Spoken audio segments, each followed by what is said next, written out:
Well, hey everyone, welcome to this live webinar, part of our Board Ready Breaking into Governance and Boardroom series that we have.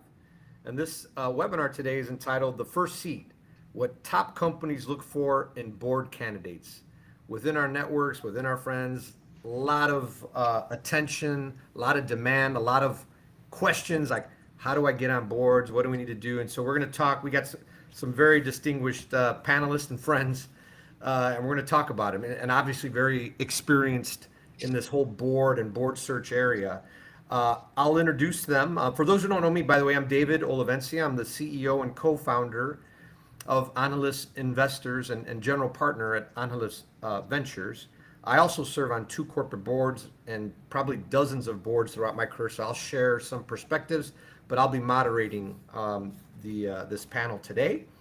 Our first panelist is Adela Cepeda. She's the chair and general partner at Angeles Investors and Ventures.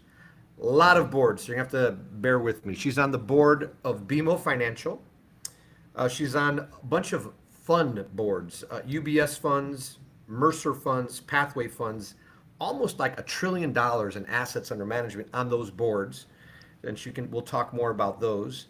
As it relates to board service, also, she's on the board of the Latino Corporate Directors Association with many Fortune 500 board members. So has a Chicago Booth MBA, Harvard undergraduate, and also as part of the venture work that Adela and I do, also has exposure to startup boards and a lot of what's going on in startup boards. So she can share perspectives across all of these different boards and how you get to your first one across any of these. So Adela, welcome to the panel. Thank you. It's such an honor to be here. All right. And then on our other panelist is Eric Douglas Keene. Eric is a managing director at RSR Partners, but has had an amazing career, leadership roles at McKinsey, Russell Reynolds. He's also the founder at Keene Advisory Group, and degrees at University of Michigan, as well as Case Western. And we were talking about football in Michigan, and I had 3 kids that were born there, and all the good things there, and the football the football game as well. But I think Eric will share some perspectives from search, and executive search, and when companies want boards, they're going to Eric and his firm. And so he does this day in and day out. So he's going to share some great perspectives there. So Eric, actually, let's just start there. Just can you share a little bit more with what is RSR Partners and a little bit more about executive search, that role, and how it fits into this first board seat, and why our listeners out there should care about kind of what you do in the space you're in. Sure. Well, RSR Partners is a boutique of scale that was founded in and around board service, but then expanded into broader executive search. So in the industry, you talk about executive recruiters, but they will delineate and say whether they do board recruiting or executive recruiting. And there's some nuances between the two, David. And if we want to get into those nuances from a candidate standpoint, we can dive deeper into that space as well. On the board front, again, we're a firm that was started in the boardroom by the Russell Reynolds himself of Russell Reynolds Associates. This is his second firm, his second go around. We have some similar lineage, but we're not the same organization. We don't have financial ties to them. So they are a competitor, and they're one of the big 5 firms. And if you don't know who those big firms are, you should research them as you're considering and thinking about board opportunities, and find a way to get introduced to individuals and their board practices as well. Yeah, to that point, that's a good point. For those who are listening, you want to break in the first, board, you should have a, list of those, whatever, 5, 6 companies. Who do you know there, and begin to network and begin to, connect with those. It's just one source or one avenue for board service. Adela, we talked about your background, BMO, all the funds, venture, even in the nonprofit side. Just anything you want to share before we start opening up and digging out, just about that, your board background and its importance, and as our listeners out there are thinking about their first board seat. Yeah, I think that the one important element and the consistent feature in my board service was always the financial expertise. So early on, at a young age, I distinguished myself as a financial expert, starting a money management firm that got a little bit of publicity, was dealing with bonds, so kind of sophisticated product. And that established some visibility on my end about my expertise. And then that's been my sole experience, professional experience has been capital markets.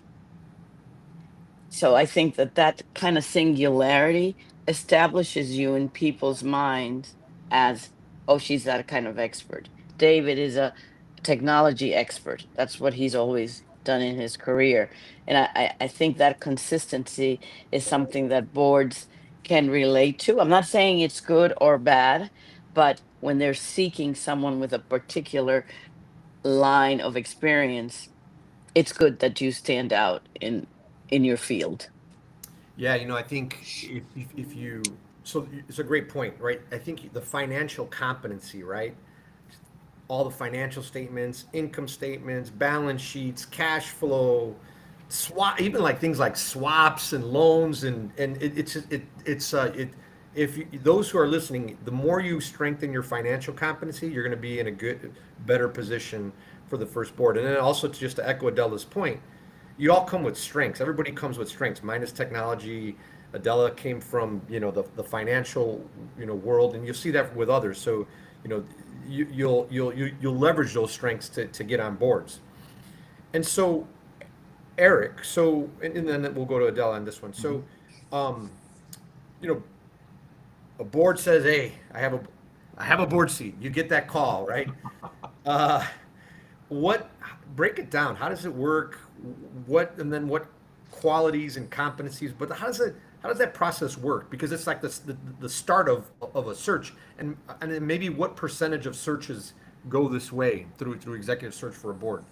Well, I'll start with the second piece and then weave my way back into the first piece, David.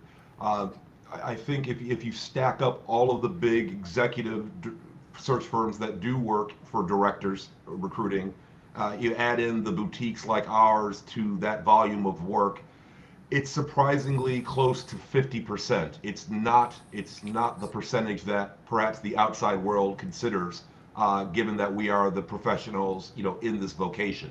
So what does that mean? It means, nearly on a one-for-one basis, for every time that we're conducting a search for a large company, and we'll stick to publicly traded companies for the moment for this argument. There's another search going on at another publicly traded company that's being handled internally by their NOMGov committee. And that's a really strong signaling device to the marketplace, to potential board candidates, that you have to network. You need to know the search firms, you need to know the recruiters, but you need to take responsibility for networking on your own. And we can dive a little bit deeper into that perhaps later in the conversation, but that is a clear major first step in terms of getting yourself in position. In terms of who they're looking for, David, by the time it comes to a search firm, oftentimes the NomGov committee has exhausted their internal resources, either in that instance and what they're looking for, or perhaps they've done it on their own a few times and they've tapped out their network. So by the time it comes to an executive search firm to do the board recruiting, we typically have narrowly defined parameters. This isn't always the situation to be tremendously open-minded or creative. We are given a task, and the task is to find this type of person, fish in this type of pool, and that often leads to, if you know what pool you're fishing in, you know what type of fish you're going to catch. So at the end of the day, a lot of our requests, because it's come to the search firm, ends up being CEO, CFO, or the qualified financial executive that we talked about a little bit with Adela. Yeah, and Adela, maybe to just maybe our listeners don't really know like kind of Nom and Gov committee and what that is, and then kind of your take on how you've been a part of searches. You've helped place board members in different. How do you? Let's talk a little bit. Just let everybody know about like what is this Nom and Gov committee? Why is it important? And then like what are the qualities that you're seeing, and how do you see the board search kind of when that opening comes up? Yes, thanks. So the NOMGov, Nominating and Governance Committee's role is to kind of keep track of board, um, board tenure, and to anticipate when there might be openings. This is when you assume everything is okay, no one's going to get sick, no one's going to have a change in life, that they don't want to do the board anymore for whatever reason. So, assuming that you have it laid out when people are going to retire, there most boards have a mandatory retirement age, much more common in a public board, not necessarily 100% in a private board. There's a lot more flexibility in a private board on that point, but you kind of estimate, and then you say, okay, well, we're going to need the person that's leaving was the chair of the audit committee. We're going to need a financial expert. By the way, even if it's not the chair of the audit committee is a committee of minimally three. And ideally, all those people, or at least two or three, have the qualified financial expertise so that one of them can step in should the chair not be available. So you always want your board to have two or three. So that might indicate who you need if that's the area that you need. I want to be clear that for boards, then the selection of a candidate, it's a lot of work. Ideally, we prefer to hand this to a firm to do. It's screening, scanning, uh, tackling the list and bringing it down to a manageable number until finally the committee if it's a committee of the whole, if it's a smaller board, like in my mutual fund boards, then you have to interview all the candidates. And even then, there's the potential for conflicts so that you might not end up with your top one, two, or three candidate all because of conflicts. So we would prefer to assign this, but sometimes we don't have that much flexibility. The advisor might say, oh, I have some candidates right here. So then you have to participate, you have to do the work and of finding the candidates. um and a reason why you might say from the beginning we don't go with a firm is because I really want to underscore this. Fit, cultural fit is key. So you have to think about who's coming on the board, and the board wants usually the board is a happy board, and they want as little change as possible. They want it to be like No drama, seamless. no No drama, no drama. drama. Yep, yep, seamless. So you I for one, with rare exceptions, don't recommend unless I know the person. Because then I know like they're gonna fit in. They're gonna because if not, you know, it's gonna create a problem on the board that I don't want. And in many of my boards, at least on the mutual fund side, I'm the chair. I want things to progress smoothly. I want everybody to feel they fit in and they're a part of the team. And so we want to make sure that the person is a team player. Yeah. You listen to what others say. You give your point of view. We don't want people not to have a point of view. But when everybody has discussed it and they come to a position, we want also everybody to be on board. Yeah, and as you were mentioning that, it kind of comes to this clubby thing, right? It's like, hey, it's the board. People in general want, people they know and they trust. They go to the same schools. They're in the same networks, which is, to your point, Eric, it's getting in those networks, which is important. So, a lot of talk about, and this was a little bit things that I heard. They said, oh, once you get the first board seat, then it opens it up, right? And so that first board seat is important. At least they say that. I think there's some truth to it because it adds a level of credibility. You've been there, but Eric, what do you see as what do you see as that as an important thing? Let's start there. What do you see as the importance of that having already a first board seat? Well, the first board seat, I think we've touched upon it. It is de facto networking. So you've now become a member of this club. You are now in and amongst other people who are on boards, and the boards uh, beget other boards. So there are board members who are on your board who serve in other capacities on other boards. You know, David and Adela are perfect examples of that. They serve on multiple boards, sometimes all within the same broader categorization in terms of corporations, in terms of private companies or public companies. Sometimes there's a mix. So once you're in the room and able to demonstrate what you're capable of, people talk. And that's one of the most powerful mechanisms out there to create additional opportunities. It's also signaling to the marketplace that frankly you've already been vetted.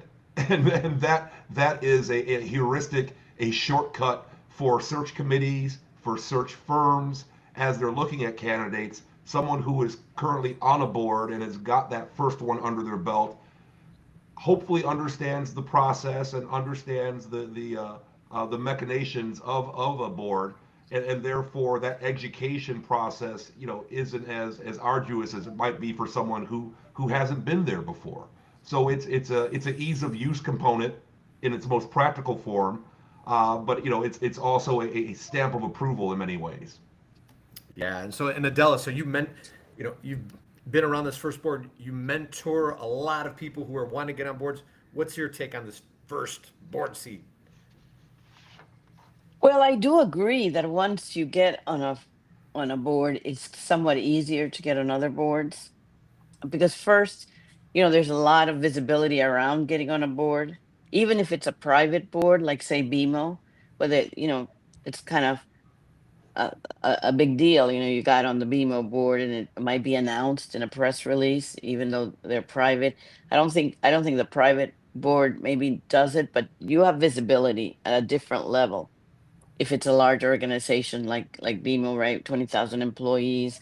So that word gets out. And then in the case of banking, very hard to get on another bank board because the Federal Reserve Bank and the Office of the Comptroller of the Currency, which are the two main regulators of large banks, they really have a rule that you should only be on one bank charter. So that limits you there. But like Eric said, those people are on other boards. And again, people want to go with a known quantity. So they've worked with me on a board, and so maybe an opportunity comes up. In the case of the mutual funds, there are many parties around the table, particularly on the legal side. So we have counsel, the fund has a counsel. Um, Sometimes the advisor has an outside counsel. So there might be three firms there. And that was, one source of referrals for me. I worked on these, and then they are working on a new board, or like Mercer was a new board. And they said, "Oh, are you interested?" Yeah, it was a brand new board. I mean, it had very little assets. You didn't know if the strategy would change and it would dissolve. So some reputational risk there that you have to think about. But I thought, why? This is a great company, and they're trying to get into the asset management business in a more significant way. Why don't I want to be a partner to this growth? And I took the risk, and now we have, over $10 billion in assets, and it's great. No, amazing. David, can I Yeah, hop back in sure. again? Sure. You know, I think with this audience, we're talking about getting that first board seat, but I think an important part of this journey is going to be self-reflection up front. And the first question you should be asking is, why do you really want to be on a board? Right? Everyone, there seems to be a frenzy around it over the past 10, 15 years of, ooh, I want to be on a board. Ooh, I need to be on a board. Ooh, I deserve to be on a board. And and as the recruiter, we entertain and hear a variety of commentary around this topic. And I see the laughing going on because you two know what I'm talking about. But candidates who think they might want to participate in board service should really ask themselves, why do you want to serve on a board? If the first answer is because everyone else is doing it, or I was told that because I'm now a C-level executive at a Fortune 1000 company, I deserve to be on a board. These are going to be challenging for you as you go on that quest. If your primary motivation is monetary, that's also not an avenue that you want to lean into in terms of board service. Now, don't get me wrong, there are many boards that do compensate quite well. But in the grander scheme of things, especially when you're dealing with other board members, many of which are Fortune 500 CEOs and the like, the board compensation isn't driving their decisions, and they expect that it's not driving yours either. So even if compensation is important, that's something that you keep close to the vest. And frankly, in public, you're not negotiating compensation with boards anyway. For the public companies, that information is available. If you've got concerns or opinions on that, do your research and look it up. Most private company boards will articulate pretty early in the process where they are on compensation, and therefore you've got a perspective to then act upon. Insider advice, if the compensation is not where you feel it should be or it is worth your time, bow out respectfully for a variety of other reasons not related to compensation, and live to fight another day. So, first of all, you've got to evaluate why you want to be on a board.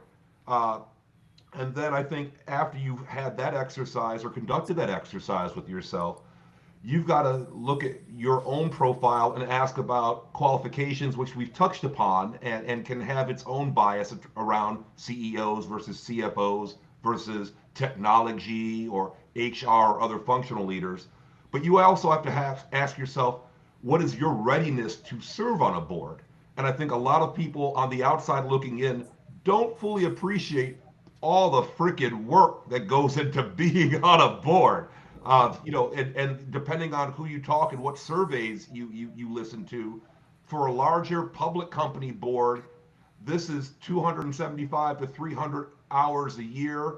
Smaller companies, privately held companies, might be closer to 200 hours a year, but these are major time commitments above and beyond your day job that you have to have a really clear plan and support network around you in terms of family, current job, other obligations to make this all work.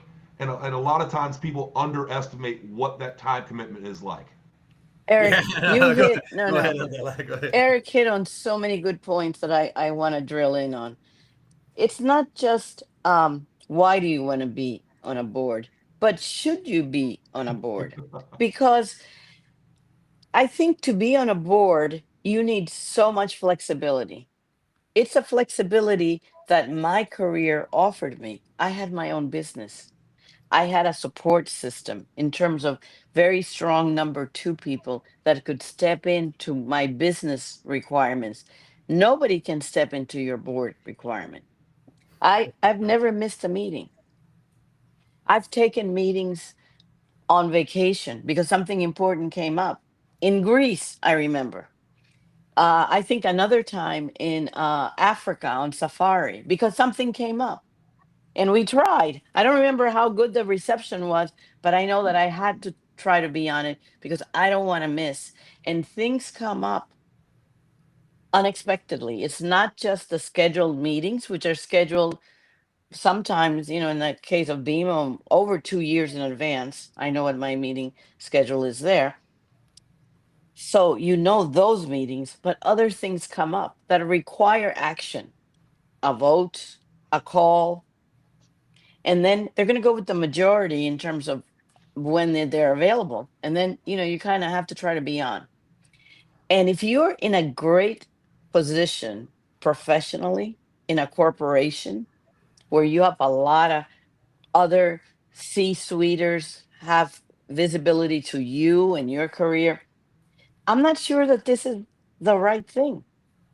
It's why.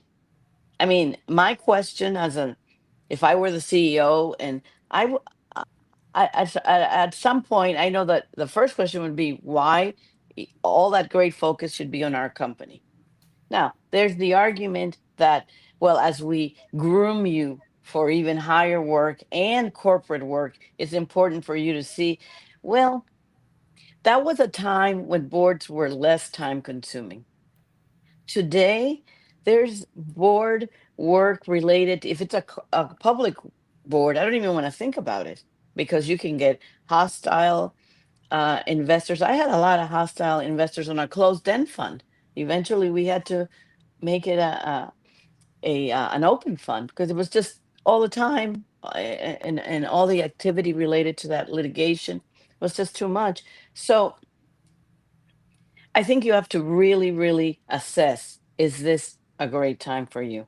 Again, in my case, my own business, I could manage, I could see into the future and think, this is something I would like to do on a more active basis as I move forward. And I even sold my business partially to avoid the reputational risks that came with a business that was highly regulated.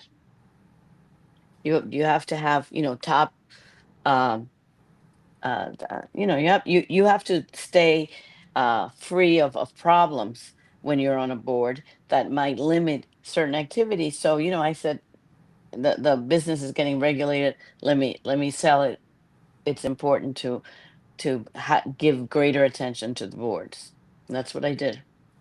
Yeah, that why question is it's vital and it's important. I remember 10-ish years ago when I was kind of thinking about board and board service and wanted to be on a board and thought about why and it was like, well, they said, hey, if you want to be on a board and you're doing it because of compensation, it's probably not the right thing. And by the way, you're not getting your opportunity cost of your time, you might be better off making more money because it's like you mentioned, Eric, it's a lot of time. And in my mind, it's like, still, I don't care. I want to be on a board. I don't.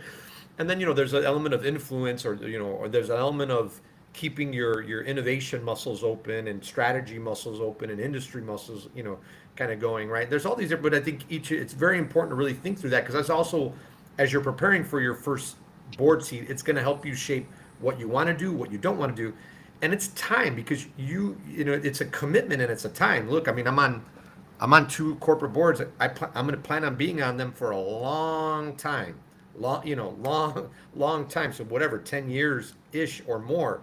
Um, so that's important. And I think the other thing that it triggered was if you want, if compensation is the thing you're looking at, it was meant it's very public information what public board members are getting in terms of stock and compensation and all that kind of stuff. And then private, although it's private, you can do like benchmarking and say you can go to AI and say, hey, private company that makes whatever 100 million, 200, 300 million a year, what is the typical compensation structure? And AI will give you a rough estimate, so you can get a sense of what board members are getting compensated, to give you a rough take there. Um, so what what do you see that most board, and not go to Adela first. What did you underestimate as a board member, or what do you see most people underestimate uh, at being a board member? What's the key thing that they execs underestimate about board service? Well, execs, I think, maybe have a good um, feel for the work involved.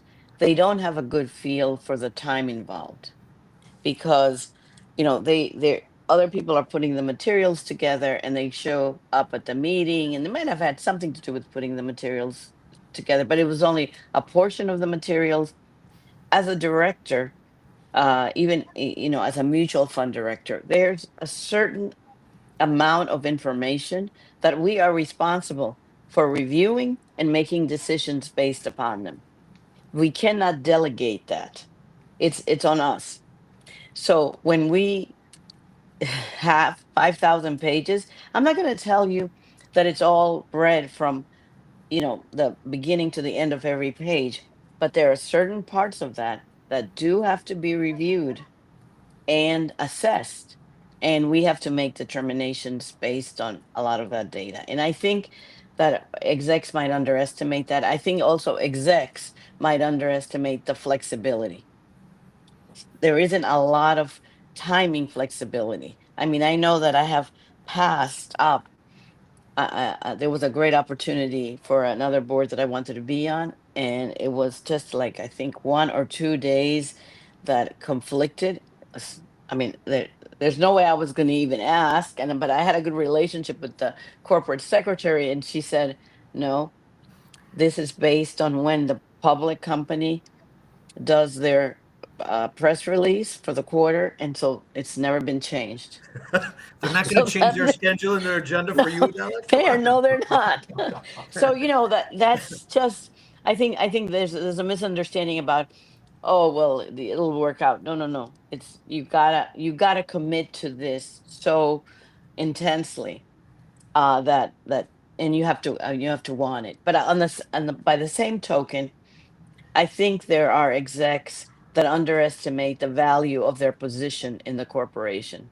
And there's nothing more frustrating for me than a high level exec who either just recently left their company for good reason or is planning to leave the company, but wants to know what kind of opportunities I know about and how can I help them get on a board. I can't help them get on a board the way their company can help them.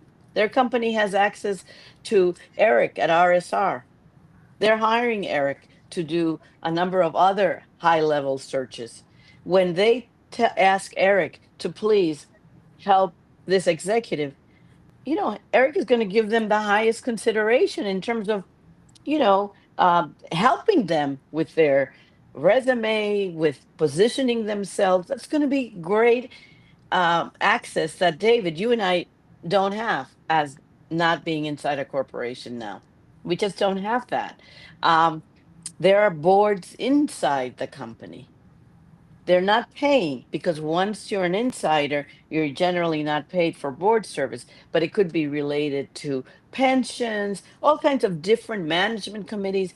You should find your way to those because that shows board activity and board service. And they're right there. They're in front of you. Um, and why aren't we accessing that?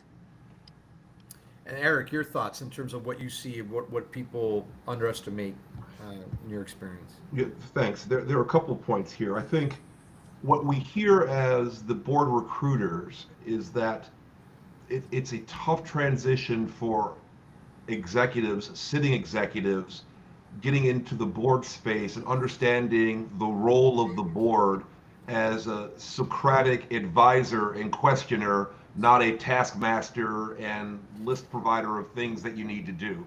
These are people who have excelled in their career, in their corporate career, and they like to roll up their sleeves and get into it and make things happen and move the ball forward. And that's not the role of the board. The board, has fiduciary responsibilities to the broader shareholder stakeholders.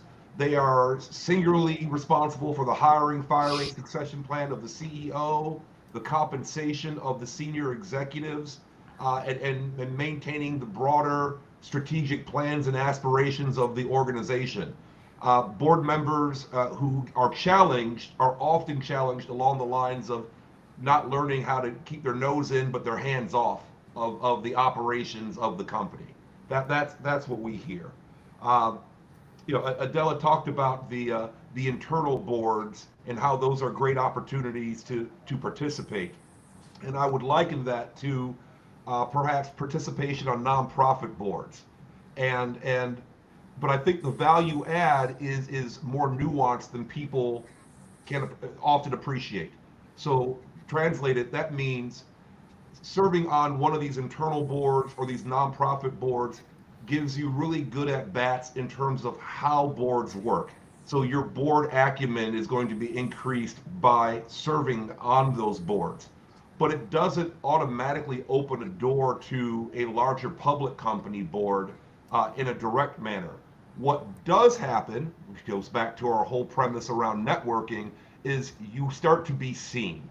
So the senior executive who is on a board or has sway with a board sees you in action in this nonprofit board or on this internal board. And when there is an opportunity, they say, you know what, I worked with Adela, over the past 5 years, and boy, she really gets it done. We should give her an opportunity, on our board, given her performance in this other environment. So it was showing them her capabilities and competencies, not the fact that she was simply on a nonprofit board and that's a guaranteed stepping stone. Yeah. Exactly. You should use the nonprofit opportunity or the inside board to highlight your effectiveness as a financial person, NOMGov, whatever is your area of expertise, it should shine in these boards because you're at the top of your game and you're, you know, I was the chair of the investment committee, or we called it the finance committee for the community trust. Uh, and that's where I met the chairman of BMO, and we worked together on the same committee. So he had confidence that I could do the work, and the work on a bank is really heavy duty, um, because we're so highly regulated, and there's all kinds of information we have to assess. But it really was a stepping stone. But that was only one of the many nonprofit boards I was involved in. I've been involved in so many, and I didn't because I liked them. I didn't do it because I thought I would run into this opportunity. Right. No, you pick what you like because that's what you're going to do the best at. Don't try to pick it solely on the basis of who is on the board. He wasn't even on the board when I joined the board. He came later. It should be authentic. Yeah, no, you need to be Yeah. authentic, and I think just on this underestimating thing, I mean, the amount of work. I mean, I knew there was a lot of work, but it's a lot more work, and it's I think Adela's point, the spontaneity. Things can pop up, an acquisition, an issue, and you got to be available and you got to be ready. So it is a amount of time, but the spontaneity of when it can happen, that was one of the things that I found interesting. Eric, you mentioned something, and this is like that. You know, you're on a board, but you have the duty of care, duty of loyalty, but you have shareholders. Like you're sitting there representing all these shareholders, right? And they're looking at you saying, "Hey, do you have my best interest? The best interest for the strategy, the budget, the ongoing, is making this an ongoing concern that can win and compete."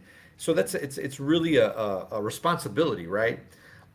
Like this, and by the way, this weekend we have board meeting. I have corporate board meetings next week. I'm going to be reading probably at least 15 hours or so, prepping and all kinds of stuff, because also you have a set of peers of board members who are also coming in and they're bringing their A game. And I mean, like I think most people who are on this call, you want to be at the same or better than them and what you bring to the table.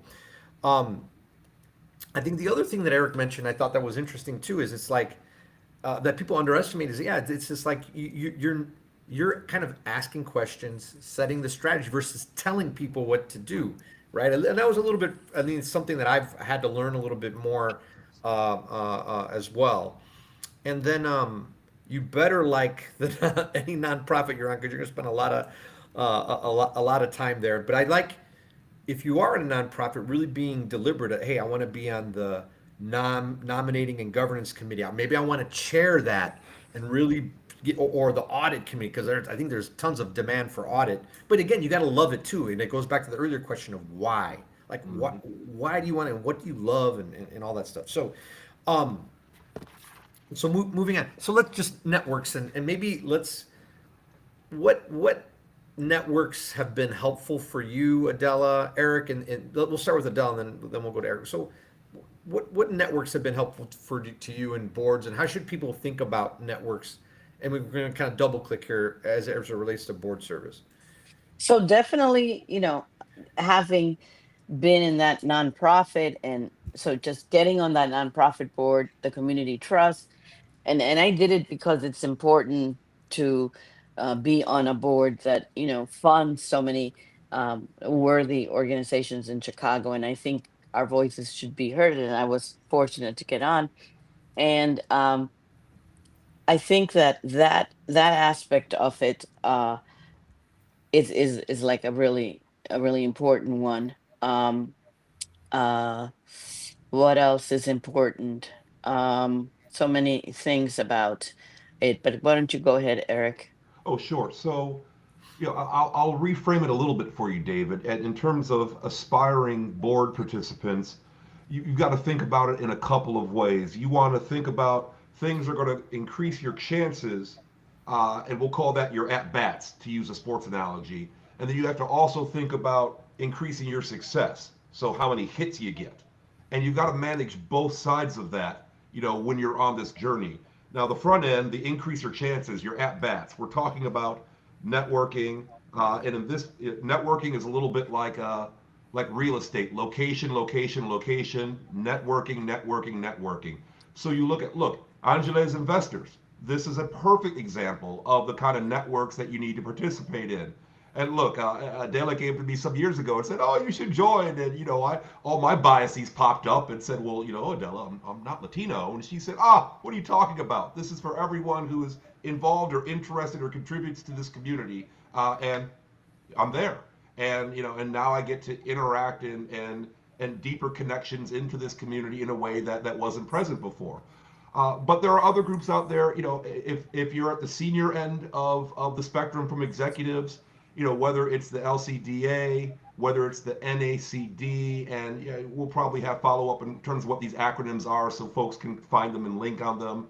Uh, the PDA is another one. The PDA I think is particularly important. PDA Private Directors Association. They are similar to the NACD, National Association of Corporate Directors, whereas the PDA focuses primarily on multi generational, family owned companies. So these aren't the big publicly traded companies, but for first time board members, these will afford you opportunities perhaps in a way that it's versus the very crowded space for the public company boards. So things to consider. I think as you start breaking down into regions or cities, I think every city's got a handful of organizations that hold sway over corporate. We're here in Chicago, so corporate Chicago, corporate New York, corporate Miami. Uh, you probably have a good idea of what those organizations are, and you should look to join, but don't join simply to join and participate. Join and seek leadership opportunities within those organizations. The Economic Club of Chicago, the Executive Club of Chicago, and these are all, again, local versions of what are probably resident in your hometowns as well. It's so important. I just can't imagine not networking because it's how you connect with people that have interests that are different from yours, but that could be helpful to you one time, or you can be helpful to them. I mean, I'm interested in networking to help other people. To be honest with you, Yeah. at this point, I feel like there's not a lot. I mean, I'm 67. I don't know how many more board opportunities. I'm already on 4. There could be for me, but let me get to know people. So you don't even know it when I get asked, which is very often, "Hey, Adela, we have this program. Can you recommend somebody for the program to coach women to be on mutual fund boards?" You don't even know it, but in my mind, I've interacted with you because you're at Angeles or another one of my boards, and I think you're a great candidate, and I'm going to recommend you, or like that. I mean, this is just so important for me to get to know you, the way for you, Eric, to get to know a whole community of people that you can add to your 5 or 10 candidates that you present to a board. And Yeah. they don't even know what you have, what you're looking for. You're going to do a screen and find out from the board if that would be a good fit. This is the kind of activity that, as a senior member of a board, I should contribute to my board. And so I'm assessing people all the time about, oh, this might be a fit, or not. Yeah. And so when you think about this kind of the first seat, I mean, we talked about financial competency, we talked about your current areas of expertise, but maybe broader. We talked a bit about you call it audit committee, these like kind of governance area. Are there any other things that you're seeing, Adele, in your boards, or Eric, where you're seeing wow, it's just been a trend. I heard them asking about this. I don't know if it's tech or ESG or what are the hot in demand skills that you're seeing for board right now? Well, number one is financial expertise. That's never going to go away because of the law, right?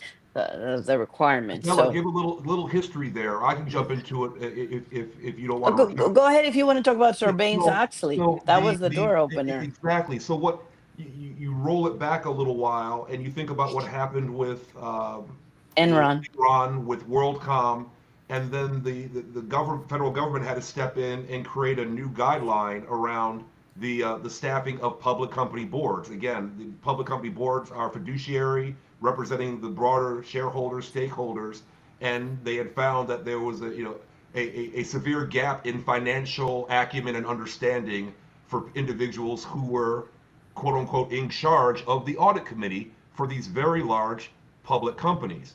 So Sarbanes-Oxley is enacted, and that basically requires publicly traded companies to have an individual leading their audit committee who is a qualified financial executive.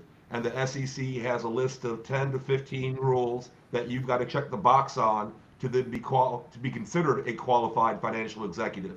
Now you can get at it in a couple of different ways. There are some folks who are the more traditional CFO route. There are some folks like Adela who came through capital markets, but they've actually checked all these boxes such that they are deemed to be a qualified financial executive in the eyes of the law and can sign off as an audit committee chairperson. Beyond that, you need to have someone to lead that committee. You also need to have someone as the backup to that committee. Adela, you had pointed this out earlier. You need at least two and maybe three people Yes, on your board exactly. who can step in. If there's crisis, if there are issues, and be able to sign off and take charge of these scenarios, in a competent and capable way. So that's part of the history in terms of the prevalence of financial executives, financial expertise, especially on the public company boards. The private company boards are not driven by the same types of rules, but often absorb a lot of the best practices of the public companies. So even with the private company boards, there's been a shift towards making sure that there is sound financial acumen represented, in the board space. But until the pandemic, there had been a surge of activity in mergers and acquisitions. Mhm. But what does that create? A need for integration experts. Because of the huge consolidation, for example, in banking and other industries that are not as concentrated, what boards have to deal with in an acquisition is the first part is, what's the value of it, da, da, da, da, da, and then the fit. And then that's a longer process, but you have to ask the questions ahead of time. So if you've been through an integration, and like I've been through two now at BMO, we bought M&I which was a bank of equal size back in 2010. I joined in 2012. It was just the beginning of integration. And then a couple of years ago, we bought Bank of the West. Again, a bank of almost somewhat smaller, but equal number of branches, for example. Then are your execs ready for integration? How do you know? What's their involvement in the due diligence process? These are all the things that come up that you're not going to know about it unless you've gone through it, or I don't know if there are courses for this, but after you've done it a few times, you know what's required. So, are they thinking about assigning someone? This is a big project. We can't fail. We're spending a lot of money on this asset. Who's going to oversee that this integration is smooth, that people are happy, and that systems. So that's where the importance of systems technology people come in, because you have two distinct systems. And if there isn't know-how to merge them, to adopt one, and which one is better? We've bought acquisitions, even on the smaller end, that they have some great technology. How do we leverage it? So you need all these components, and that's why people navigate towards someone that already has a board, because they already went through that. They can talk this kind of talk, and it's just easier. uh, but I'm not discouraging. Everybody gets a first one, and there is a first one if if you have the right expertise. I have to underscore again and again, be excellent at what you do. Love what you do.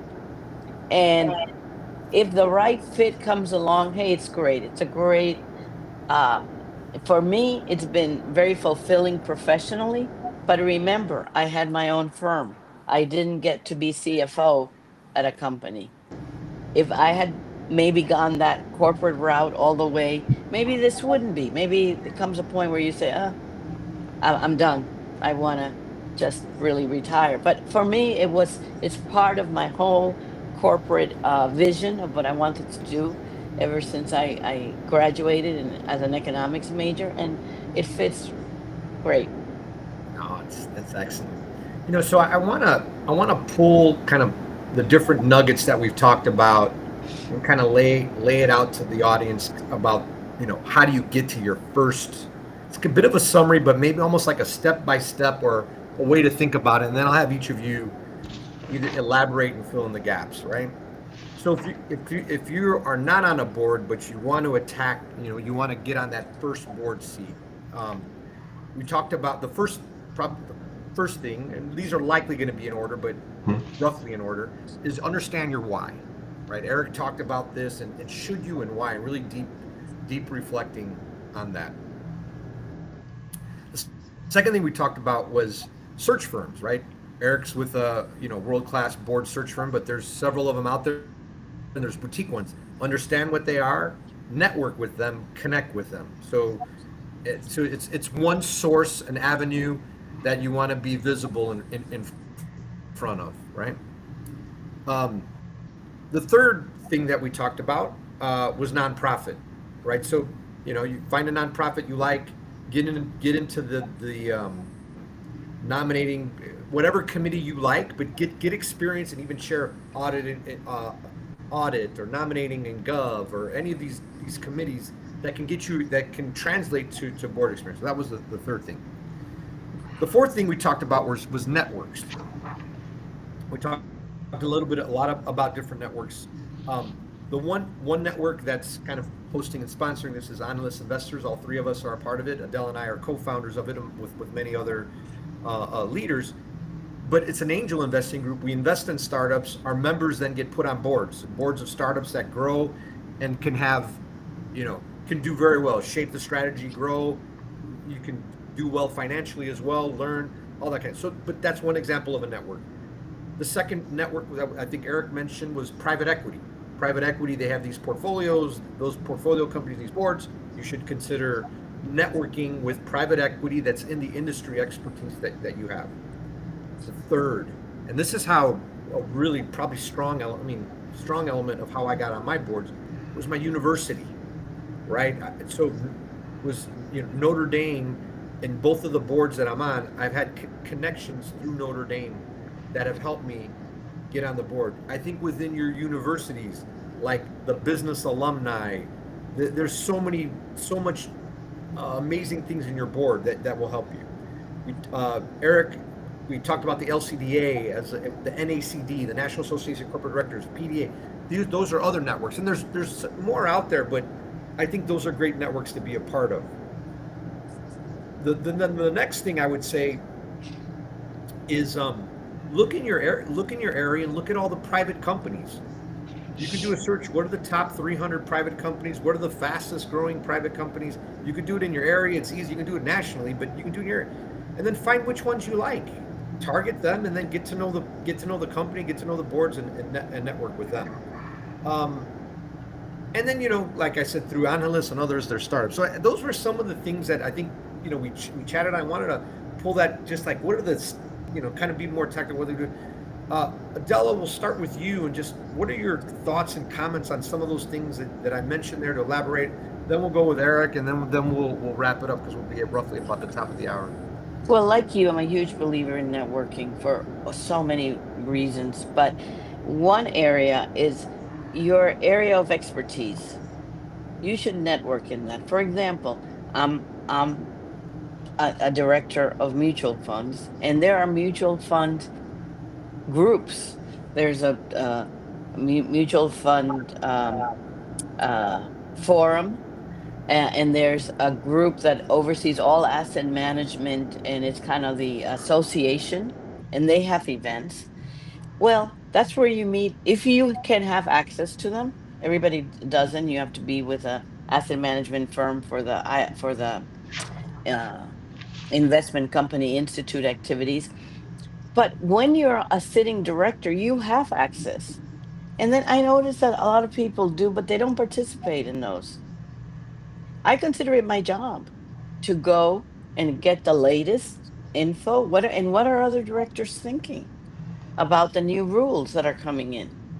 I just came back last week from Washington, a meeting with the regulators. Only two people from a board of the large banks could go. And I always, if I can, if the schedule permits, I raise my hand.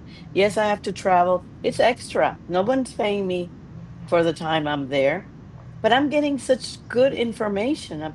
I'm getting to know other directors. I'm finding out, you know, all kinds of things that are helpful to me to come back to my board with. And I think you have to be willing to do that, to go the extra mile, to really get the most out of your board work, and also maybe to find a board seat. Eric. Sure, David. I'm a little bit like you in terms of wanting to rank and order some of these concepts that we went through. And look, you touched upon all of these things. Understand your why. Why do you want to be on the board? Make sure that you are ready and qualified in that regard. So understand and appreciate what this commitment looks like. We touched upon increasing your chances. We talked about a little bit about increasing your success. So increasing your chances is the networking, working the networks, working the recruiters, be seen, be heard, be a subject matter expert, be excellent at what you're doing. If you're in nonprofits or the inside boards, let your show don't tell. People will see you in what you're doing. That's increasing your chances, increasing your success. We didn't talk about it here, and maybe that's a future conversation. You need to start working on a one-page board bio. You need to have a more condensed executive summary. So the resume information is important in the appropriate format. And then the third is your LinkedIn. And those three have to coordinate in a way that makes sense. In this day and age, anyone who's considering board service is going to be triangulated on from many different vantage points. And to the extent that the information that you provide or that is out there is inconsistent, those are red flags. Social media in general can be challenging. If it's not LinkedIn and you want board service to be part of what you're doing, you've got to really think hard about some of the other platforms that you're on and make sure that that's not giving a negative perspective on who you are, or perhaps a perceived level of maturity or confidentiality. Those things are real. As a search firm, we're looking at those and we're paying people to do those types of investigations before allowing someone to go on a board. Uh, so those are some of the things at the top level, David, that we had talked about or at least alluded to throughout the conversation. Well, And don't excellent. forget references. Yeah. Oh Have yeah, have have those lined up. have three great references, people that are going to talk a long way about you, and Well, everything so is going to be. the references are important, but the social media comment was along the lines of, for every reference that we ask for, there are another two or three informal references that are going to be done, that are going to be conducted, that you frankly will not know about simply because Mhm. we have overlapping networks. It'll be unofficial. Yep. There'll be no record of it per se, but the information will be exchanged. So know that that's happening in and around you when you're under consideration for boards. And again, I come back to this social media because it bites a lot of people in the behind at the end of the day. There's just information out there that is that is not compelling and frankly unflattering from 5 years ago, from 10 years ago. So Yeah. be careful as you manage and participate in some of these forums, and really play the long game when it comes to these types of environments. Not Well, this one. well, well. Hey, look, Adela, Eric. Look, thank you for. I know you guys are extremely busy. You have a lot going on. Thank you for making it a priority. For all those listening, hopefully this you were able to get some good insights on how to position yourself best for your first board. I would be remiss if I didn't tell you about Analyst Investors. We are an amazing network. We have about 30% of our members are corporate board members. That's growing over time. We have amazing startups that are also looking for boards and advisory boards. And as Adela mentioned, she probably gets asked for me, it's once a month. I think Adela, every week, somebody's asking her for a recommendation on a board. Eric, that's his job. He's doing it day in and out. But that's 3 of like 700 members that we have. So we're one of many networks, but I would encourage you to consider us joining our network as well. So thank you again, and wish you all the best. Great job, David. Thank you. Thank Thanks, you, David. Eric. Thanks, Adela. Take care. Bye. Bye-bye. Was that